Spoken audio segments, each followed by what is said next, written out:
సూర్యాపేట జిల్లా వ్యవసాయ మార్కెట్ ముందు హమాలీలు ఆందోళనకు దిగారు. అధికారులు కమిషన్ ఏజెంట్లు వేధిస్తున్నారని ధర్నా చేశారు. 2018 నుంచి తమ లైసెన్సులు రెన్యువల్ చేయకుండా ఇబ్బందులు పెడుతున్నారని ఆవేదన వ్యక్తం చేశారు. అయితే హమాలీల ధర్నాతో మార్కెట్ యార్డులో కొనుగోళ్లు ఆగిపోయాయి.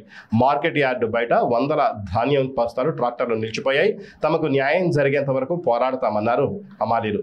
సూర్యాపేట మార్కెట్ యార్డులో ధాన్యం కొనుగోలు నిలిచిపోవడంతో రైతులు ఆందోళనకు దిగారు.